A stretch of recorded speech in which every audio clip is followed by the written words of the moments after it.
Hey guys, so today I want to take a look at the new concept here for a edge-to-edge iPhone 6.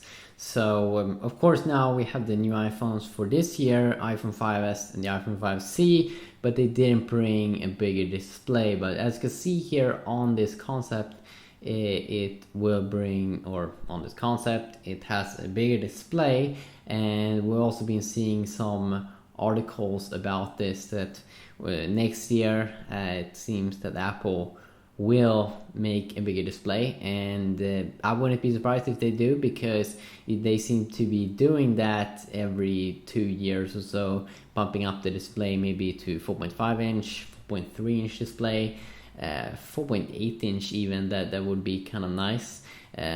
Because I mean, as with the iPhone 4 and the 4S, they had the same kind of display size, and then the iPhone 5 came along and had a little bit bigger display, and the same goes there with the iPhone 5S. And I think that Apple also knows that people are buying phones with bigger displays and that they do like it, but Apple, they know that they can do things slow, and still people will buy stuff. So this concept also has like a aluminum body and looks very thin here, which I don't think that the next generation iPhone is going to be this big or be this thin, because it looks just extreme. Doesn't even look like this phone has a home button, and now with the new the new iPhone 5s, that has like a fingerprint reader that they're calling Touch ID sensor, that you will be able to make payments just by having your thumb on the home button,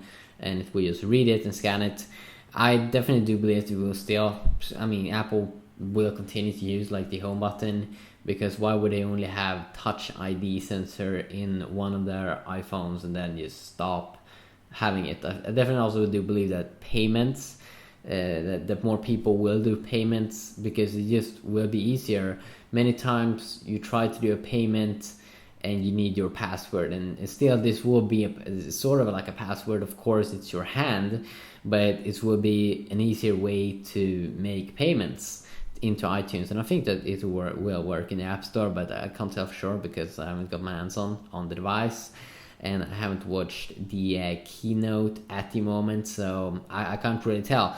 But I definitely believe that maybe even increase the sales of 10% or 10, 20, 30% of iTunes sales, just because it will be easier to make payments. So if they do see that kind of like increase, of course they still want to keep it easy and keep people to be able to do payments with like a sensor. Of course they will be able to have a sensor at another area or something, of course, but that feels a little bit more longer in the future. I still think that we'll see the home button, and I don't even know if Apple would do bigger than 4.3 inch display next time they update.